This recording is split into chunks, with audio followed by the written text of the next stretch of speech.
ఆంధ్రప్రదేశ్ ప్రభుత్వం మధ్యాహ్న బడి భోజన పథకానికి మరి అపర అన్నపూర్ణగా ప్రపంచవ్యాప్తంగా తెలుగువారు కీర్తించే, అలానే అన్నదాతలకు స్ఫూర్తి ప్రదాతగా, అన్నదానానికి స్ఫూర్తి ప్రదాతగా నిలిచిన తూర్పుగోదావరికి చెందిన కీర్తిశేషురాలు డొక్కా సీతమ్మ గారి పేరు పెట్టడాన్ని బ్రాహ్మణ సమాజం హర్షిస్తుంది. ఎందువల్లంటే డొక్కా సీతమ్మ గారు స్వాతంత్రం పూర్వక ముందు నుంచి ఆమె 100 ఎకరాలను సైతం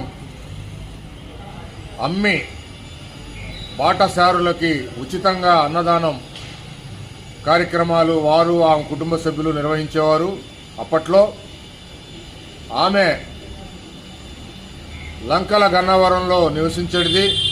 ఆమె పేరు మరి చిరస్థాయిగా ఈ రోజున ప్రపంచవ్యాప్తంగా నిలిచిందంటే ఆమె చేసిన సేవా కార్యక్రమం వల్లే ఆమెను ఈ రోజుకి చెప్పుకోవటం జరుగుతుంది. ఆమె బ్రిటిష్ వారికి కూడా మరి వాళ్ళు ఆకలి టయానికి వస్తే అన్నం ఆహార పదార్థాలు అందించడం జరిగేది. అట్లానే లంకల్లో గ్రామాల్లో వరదలు వస్తే ఆమె వారికి పడవల్లో తీసుకెళ్లి భోజన సదుపాయాల ఏర్పాట్లు చేయటం చేసేది. మరి అట్లాంటి స్ఫూర్తి ప్రదాత పేరుని ఈ రోజున ఆంధ్రప్రదేశ్ ప్రభుత్వం ముఖ్యమంత్రి నారా చంద్రబాబు నాయుడు గారు, అలానే విద్యాశాఖ మంత్రులు నారా లోకేష్ గారు, అట్లానే ఉప ముఖ్యమంత్రిగా మరి డొక్కా సీతమ్మ గారి పేరు ప్రతిసారి ప్రతి మీటింగ్లో సమావేశంలో మరి చెప్పి ఆమె సేవల్ని కొనియాడుతూ ఉండే ఉప ముఖ్యమంత్రి వర్యులు పవన్ కళ్యాణ్ గారికి బ్రాహ్మణ సమాజం తరఫున కృతజ్ఞతలు తెలియజేస్తున్నాం. మరి ఈ రోజున ప్రభుత్వ పథకాలకి గత ప్రభుత్వంలో చూశాం, ప్రజల సొమ్మును దోచుకొని మనీ లాండరింగ్ క్రిమినల్ కేసుల్లో ఇరుక్కున్న ముఖ్యమంత్రి వైఎస్ జగన్మోహన్ రెడ్డి, మాజీ ముఖ్యమంత్రి జగనన్న గోరు ముద్దల పథకం అంట. గోరు ముద్దల పథకం, ఇదే పథకానికి ఆయన పేరు పెట్టాడు. ఎంత సిగ్గుచేటు! ఇట్లాంటి క్రిమినల్స్కి ప్రభుత్వ పథకాలు పేర్లు పెట్టుకోవటం దేశంలో ఎక్కడా లేదు.